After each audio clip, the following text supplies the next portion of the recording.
the screen. So ChatGPT is brilliant. I'm going to assume that everybody's at least had a go.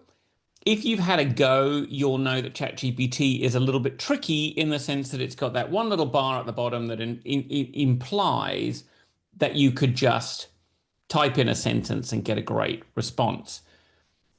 The fundamental challenge with ChatGPT is it knows an incredible amount of things. It's got a massive amount of intelligence. So it's got intelligence and it's got knowledge, just like you do, but it doesn't know anything about your specifics. So you can say to it, should I advertise on Reddit, or how do I attract more customers who are left-handed? And it will give you answers, and those answers will probably be pretty good, but they aren't in your context. So that's where a custom GPT comes in. A custom GPT is a feature that anybody with a paid ChatGPT account can build. So it's open to all of us. And what it is here. So if I show you, it's as simple as this. It's not technically difficult. A custom GPT is a layer of knowledge that you put over ChatGPT. So if you think of ChatGPT as having this ocean of knowledge about everything from what's this weird looking mole on my hand through to how do you raise children better through to how do I grow my business, that's a massive ocean of knowledge. But none of it is really about you unless you're famous, right? So if Tony Robbins wants to ask questions about himself, ChatGPT would know a lot. For most of us, we're not in that ocean of information. A custom GPT allows you to put information over the top of that ocean. So more like a bucket, but a really rich bucket for you, because you can use that bucket to put in information about your business, your context, your way of doing things, your tone of voice, so that ChatGPT can write like you. You do need to give some thought to what you put in. What I see a lot of people doing is just throwing in a shitload of PDFs and then being really disappointed that ChatGPT just chokes to death on that information. So you really have to know what information to give it to get the best results in that context, and how to give it that information so that it doesn't choke to death. Speaking as somebody who has worked in places where, for instance, they like to throw things around in PowerPoint decks for some reason and then turn those into PDFs, those are exactly the sort of things that frankly choked me to death when I worked in that environment, but also will choke ChatGPT to death, right? It's not helpful. So you need to know what it needs to know and what format to give it in. That's the knowledge element that you can put over the top. The other element that you can put over the top is skills. So a lot of people know, for instance, that you can get further with ChatGPT by asking it to tap into a particular set of skills. So if you want it to write a press release, it helps to say, you're an expert in writing press releases. But actually, that's not enough. You would think that that would be enough for a massive intelligence to think, right, I must go forth and pull in all the skills that are relevant to that. But it doesn't. So the skills level, which is what you put here in the instructions, is like the job description for the role you're hiring this GPT to do, but the one that you'd never put into Seek, because on Seek, everything has to make it sound like you're going to be the CEO, even if you're just going to, be opening the door for people. You can put in the real version here. It's the description of the colleague that you really want. All of those things are things that I show you in the course, so we're not going to rehash all of that here. What I'm going to show you is what happens when you have those things all in place. So here we've got, for some reason, it's defaulted to 4.0, but the latest model of ChatGPT is 5, so I'm going to change it to 5. This is all the CMO is when you actually look at it in ChatGPT. So you're just going to ChatGPT and you're activating your custom GPT that is your chief marketing officer. So this is my chief marketing officer. Looks exactly like ChatGPT, but underneath are all of the skills that I've given it and all of that knowledge about me that I've given it. The first thing I want to demonstrate to you is one of the things that I personally find the most useful. I have lots of conversations with clients and potential clients. Those happen on Zoom because if you know me, you know that I don't like meetings. I don't like to meet in person. I really love Zoom. We were a video first agency long before COVID. It's my preferred way of operating. So a benefit of that is that you get recordings. So we record these conversations. You can then get them transcribed by AI. We used to have them transcribed by actual people. Now they're transcribed by Otter. So what I've got here is one of those meetings with a potential client.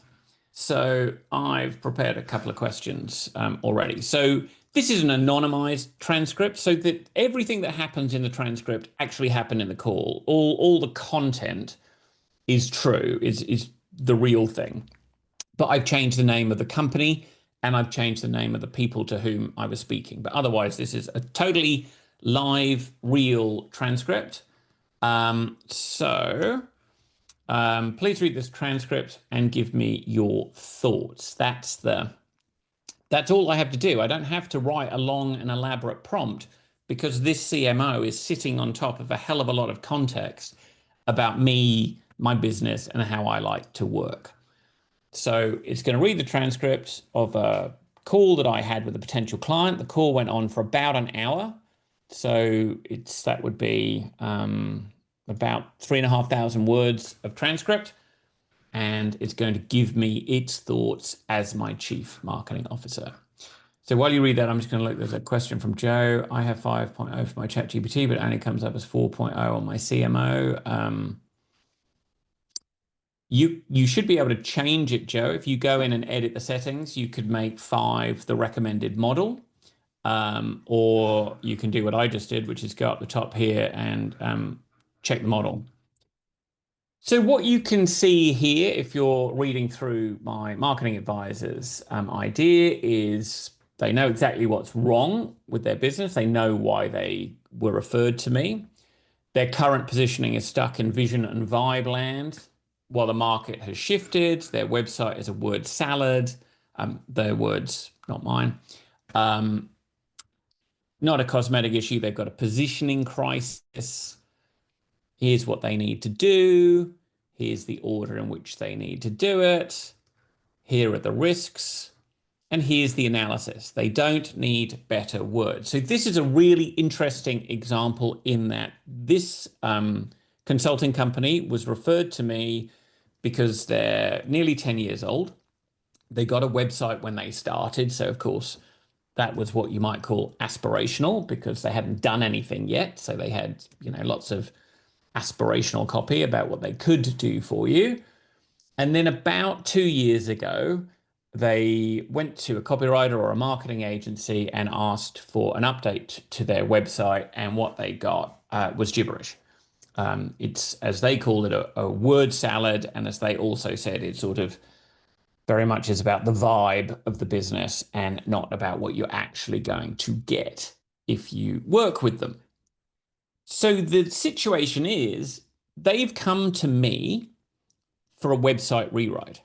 As you can see, my CMO has diagnosed that they do not, they need a website rewrite, but that is not their fundamental problem. Their fundamental problem is their positioning is off. Their positioning is outdated from where they were. They told me in this call that everybody in the company speaks about the company in a different way. So they're not even agreed in what is not a very large company on what it is that they do.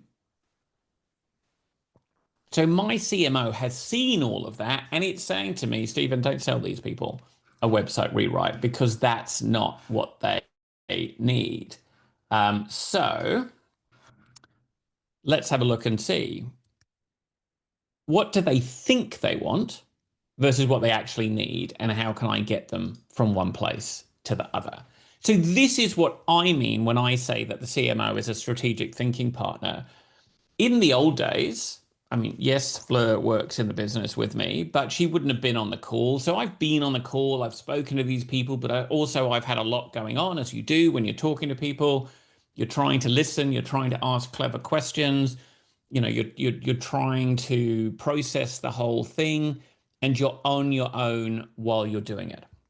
This exercise works obviously with a transcript, but it would also work with notes from a call, a discussion. I drop emails in here from clients to ask, what the CMO thinks would be the best way forward. So you can see here the CMO is saying, look, they are fixated on changing the words, which was very true. That's not going to help them. The words describe a thing. The thing is their business. So they need to um, work out what their business is so that they work out what is the thing that they're describing. So what do they actually need? Why are they stuck here? How do we bridge the gap? Because, if I come in and just tell them, that everything they've asked for is wrong and it's not what they need, that's not going to go very well, as my CMO has recognized. They will resist. So this is how I need to frame it. This is what I need to do. This is all advice. I might not agree with all of it, but I am very lucky to be able to have that thinking partner working with me, because most of us don't. Most of us don't work in businesses where there's somebody sitting next to us who has the time to swivel in their chair and say, sure, I'll help you. I'll drop whatever I was supposed to be doing today and I'll do your job with you instead. We are generally being asked to do more with less, or we're working in businesses on our own. So we don't have access to this kind of thinking. So I'm getting advice now, and okay, the website situation, I know from a lot of experience writing websites, is going to be a diabolical clusterfuck for all of us, because it will never end and it will never be right. Because if you don't fix the underlying problem, if somebody's bleeding, changing their bandages is not going to help the problem. You've got to stop them bleeding first, right? So this website project will become a mess because it's not actually a website project, it's a fixing your business project, which I have found myself in before, because you'll send website drafts and they won't be happy with them, and they won't be happy with them because you haven't actually got to the bottom of the problem, which is that they've changed, their business has changed, and they don't describe themselves very well. So, you could say, how do I write a proposal? And if you've got a question that you would have in this situation, because I think this is a situation, it's entirely possible you would recognize, what might you want to ask a CMO who's read a transcript of a sales call that you've had?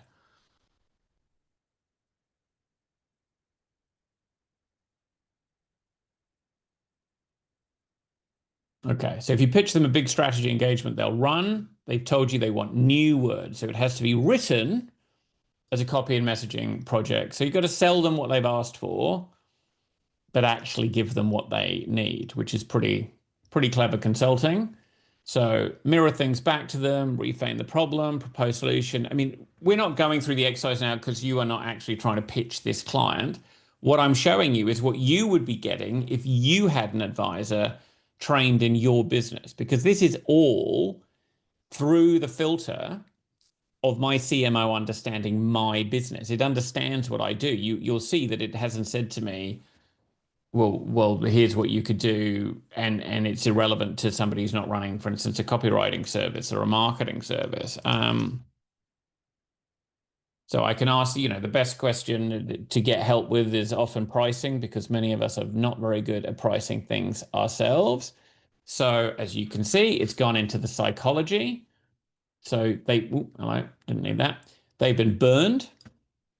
They think it's a copywriting problem. So if I come in like a strategist, I'll be misaligned with what they think they want. They work with government. Their projects run 6 to 7 figures. Spending 20,000 on positioning and copy isn't unreasonable. Let's go in with a tiered approach. Here's what we could be charging. Here's how we frame the value. Here's how we run the payment structure. So it can write up a pricing table. As you can see, it's offering to do that. Also, I could actually now have it write the proposal. So I'm going to move on from this now because I want to show you something else. But I'll tell you this, I had a conversation with another consultancy recently about building a CMO for them. So we have a course where you can do it yourself, or I can help you and I can build it for you. And this was a conversation about building it for them. So I had a conversation like the one that I had here. I put the transcript into the CMO, and I went from the transcript to the proposal in 18 minutes.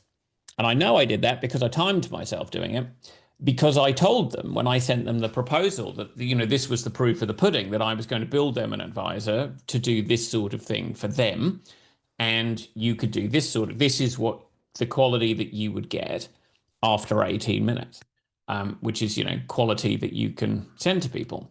So that's the kind of power that you've got here, because it knows you, it knows your services, it knows your parameters, it knows your ideal clients, it knows psychology, marketing, sales, copywriting. It's bringing all of those things together without you having to write super elaborate prompts. In the sense of knowing your clients, I want to show you what I personally think is the killer app inside the CMO. And I'll be completely honest with you, when I wrote the course, I was looking for a way to finish it. It's a 30-day course. You get one actionable lesson per day by email. And I was writing that.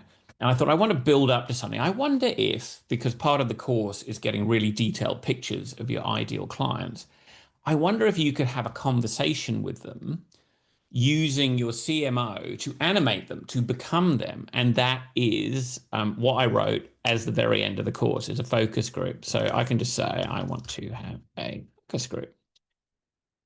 My CMO knows about 3 ideal client types for me. So I can speak to one of them individually now, or I could speak to 3 of them. So you'll see that it knows about Olivia, Marcus, and Rachel.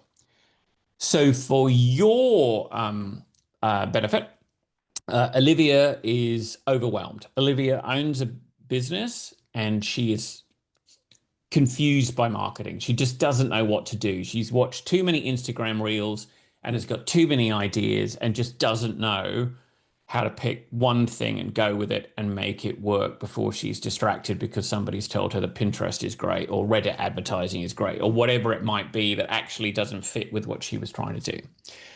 Rachel is looking to refine things. She also owns a business. It's working. It's going okay.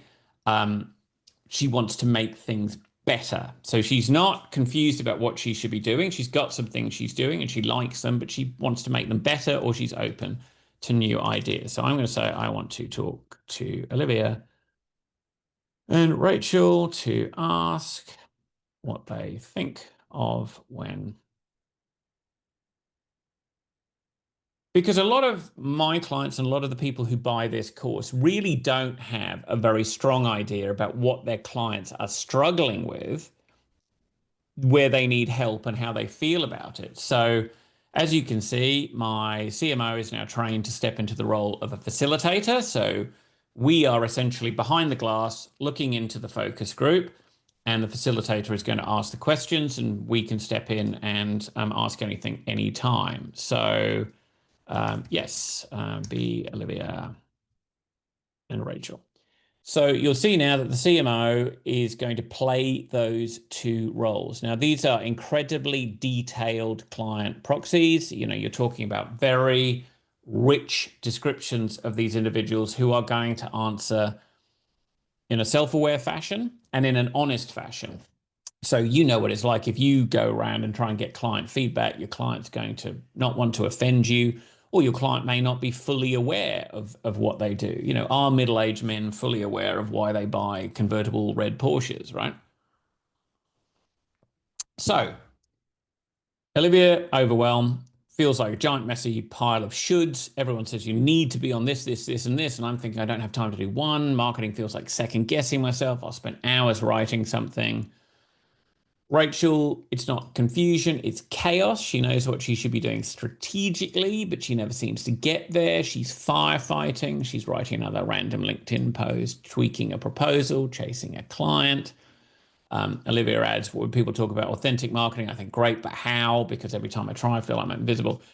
So if you think about that as somebody, well, in my world, who wants to sell marketing training to people, I'm now getting beyond the grow your business, get more leads kind of style of marketing. I'm getting to see, okay, so Rachel thinks of it as chaos. So I could start thinking in my marketing, well, how do I sell myself as the antidote to chaos? How do I say to somebody, does every day feel like chaos? Or does every hour you spend marketing your business feel chaotic? And suddenly somebody's going to be thinking, oh shit, that that person really understands me. That guy running that course, he's probably got something for me because he understands me. So you can go deeper just as you could in a real focus group. So I could say, right, okay, this messy pile of shoulds, that's interesting.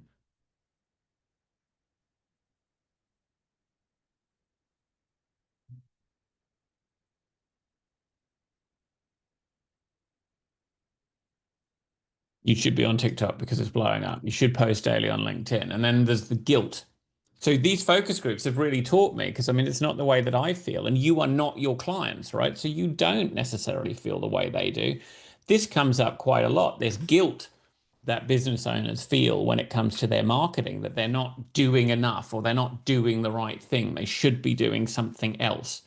And so you can write your copy that talks to that. So if I give you just this example before we wrap up, and if anybody has a question that they want to ask Olivia or Rachel or both of them, put it in the chat, and I'm happy to ask them those questions so you can see how they would answer because you know they may be your audience as well.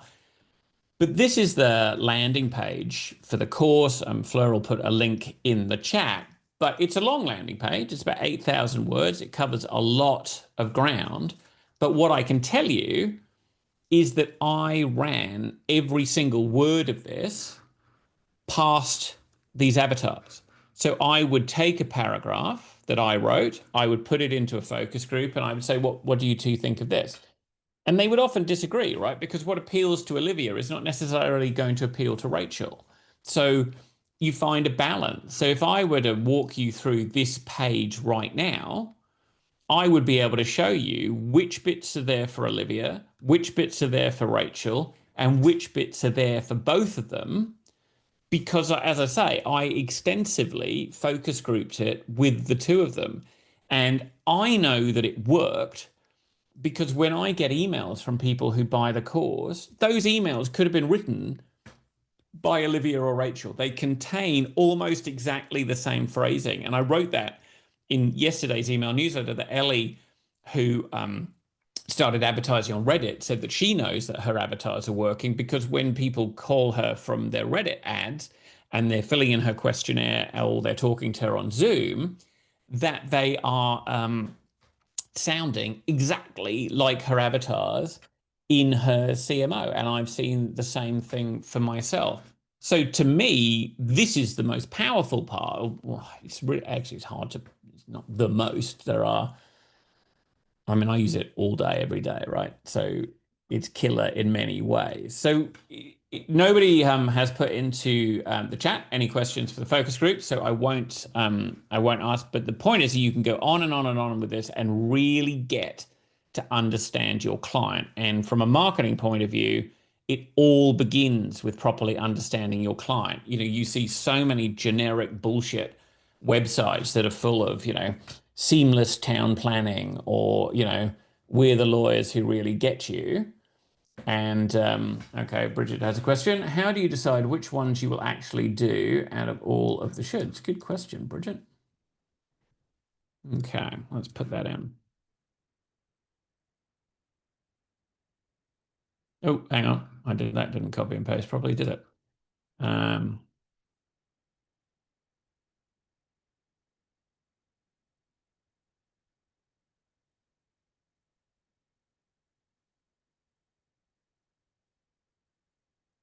okay, let's correct that.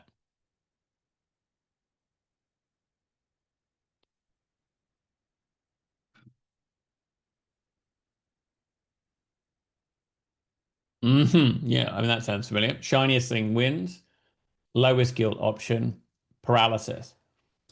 Sometimes I just freeze. Now, to go back to the sales page, That is a brilliant example because that is exactly why that is the headline. As you can imagine, I extensively workshop different headlines with this group, and paralysis came up all the time, that people were paralyzed and unable to start. And that's a big problem that this CMO solves, because where you start is you just have to go to the CMO and say, what do you think of this? Somebody's told me I should be on Pinterest. What do you think of that? Somebody's told me I should post on LinkedIn every day. What do you think of that? And it will be able to give you an answer in your own terms. No, we promised this would be a half-an-hour webinar. It's 12:29. I am very happy to stay on and ask questions or to show you anything else that the CMO can do. But for those of you who put this into your diaries for half an hour, I want to respect that. What I will say is you've got a link now to the course. If you want to build this yourself, it does come with a double your money back guarantee, because I'm that confident that it's going to do exactly everything that I tell you that it's going to do for you. So you can get the course, but if you get the course by midnight on Sunday, I'm going to throw in a bonus that I'm making right now, which is it's the Strategic Partner Thinking Partner Playbook. So I'm going to show you how I use my CMO to work with me to think of new ways to grow my business. So, creatively, innovatively, how can I grow my business? Working through particular exercises, targeted exercises with my CMO. So the bonus is worth $147, but it's absolutely yours for free when you buy the CMO course before close of business on Sunday. Now, for those of you who have already got the course, this is going to be included for you. So don't feel left out. I am going to send this as an upgrade to everybody next week. But if you have not yet bought the course, your chance is to get it by Sunday, close of business, and then you will also get the upgrade. And that's the only way you're going to get the upgrade if you don't already have the course, is to be in by Sunday, because it's going out next week, and it's going to go out to people who own the course. And that can be you. But in the meantime, if anybody has a question, they want to see a CMO do something, I'm just going to very quickly show you this, for instance, because it's a big pain in my neck, which is I need something to write on LinkedIn today. So I'm trying to write on LinkedIn most days. I don't have a lot of time to think about it, but I did, with my CMO, come up with a LinkedIn strategy. So every day of the week has a theme. As you can see, my CMO knows that it's Wednesday here in Australia, and that is a strategic insight content day. So it's given me a draft. It's told me which of my avatars it fits, how it fits them. This is the kind of thing that you can do incredibly quickly once you've built a CMO that understands you. And building a CMO that understands you is very easy when it comes to you. One actionable lesson a day for 30 days. So it's not going to choke you.